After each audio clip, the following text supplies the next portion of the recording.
Hello everyone, কেমন আছো তোমরা সবাই? আশা করি তোমরা সবাই খুব খুব খুব ভালো আছো এবং সুস্থ আছো।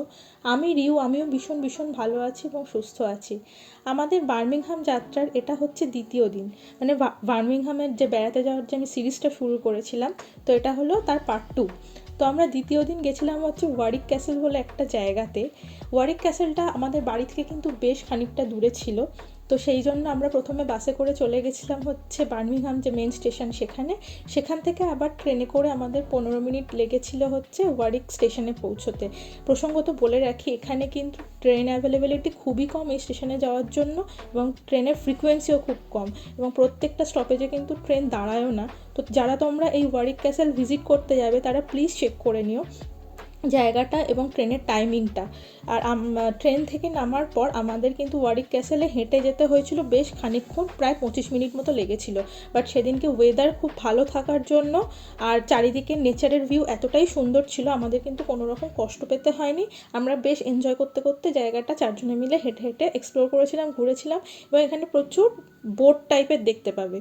আর তারপরেই আমরা ওয়ারিক ক্যাসেলের কাছে পৌঁছে গিয়ে ওখানে প্রচুর খাবারের দোকান আছে, তোমরা দেখতে পেয়ে যাবে। তোমরা যে যেরকম খাবার পছন্দ করো তোমাদের প্রেফারেন্স অনুযায়ী তোমরা সমস্ত কিছু দোকানই পেয়ে যাবে।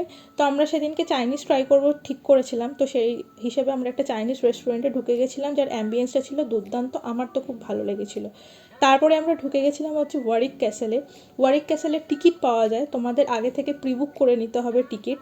মাথা পিছু পড়ে হচ্ছে 29 পাউন্ড মতো, যেটা ভারতীয় মুদ্রায় প্রায় 2900 টাকার আশেপাশ দিয়ে যায়, তার থেকে একটু বেশি হয়। তো এর ভেতরটা ভীষণ সুন্দর, তোমাদের ঘুরতে কিন্তু মোটামুটি একটা দিন গোটা লেগে যাবে। আমরা যেহেতু একটুখানি দেরি করে ফেলেছিলাম, আমরা পুরো জায়গাটা এক্সপ্লোর করতে পারিনি সেভাবে, বিশাল বড় একটা এরিয়া। আমরা 70% থেকে 80% এরিয়া আমরা এক্সপ্লোর করেছিলাম, বাকি 20% মতো আমাদের পেন্ডিং থেকে গেছিলো।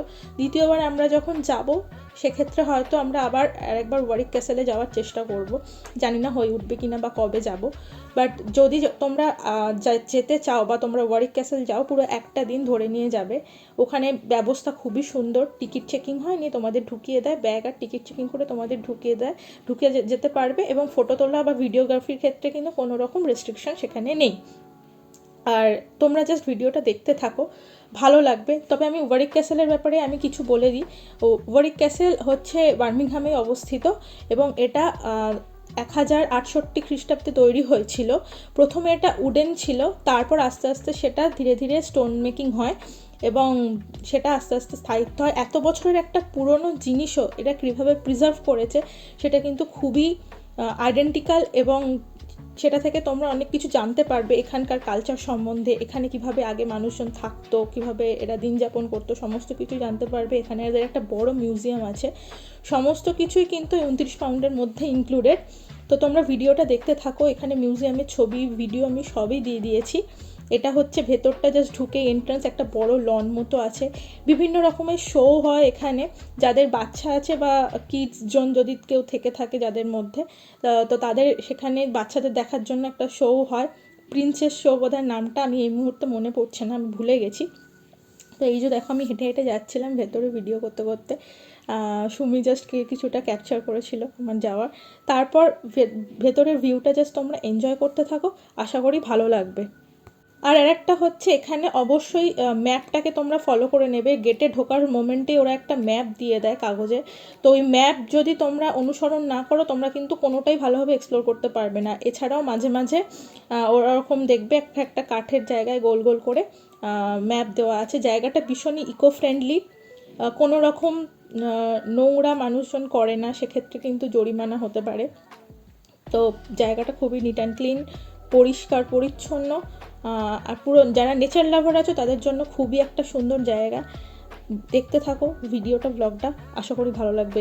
এই ওয়ারিক ক্যাসেল সম্বন্ধে আমি যতটা পেরেছি ততটা ক্যাপচার করার চেষ্টা করেছি, এর থেকেও অনেক বেশি কিছু আছে।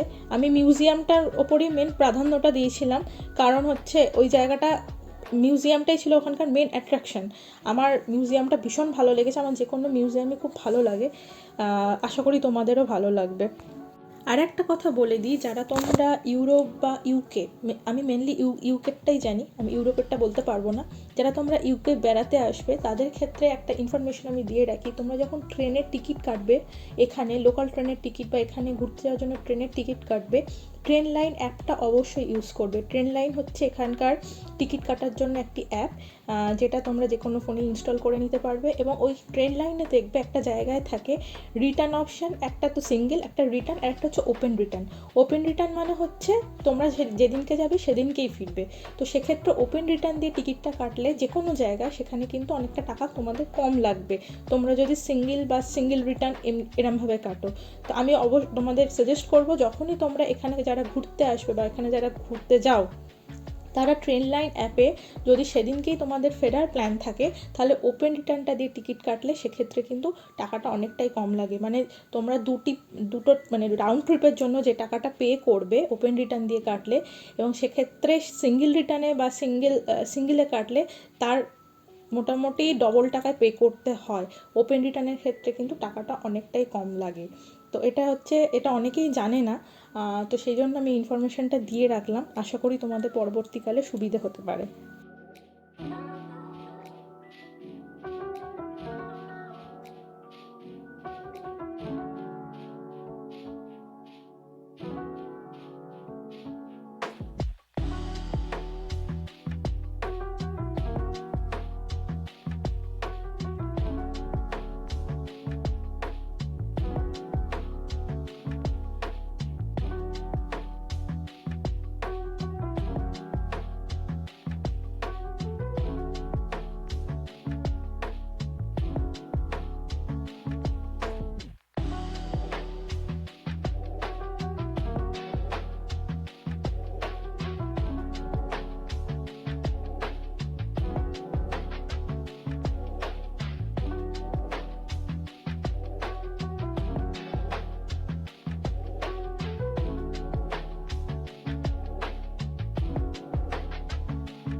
এই হলো আমার বার্মিংহাম যাত্রার পুরো সিরিজ, পুরো ভ্লগটা আজকে আমি এখানে শেষ করলাম। দ্বিতীয় দিনে এতটুকুই ছিল।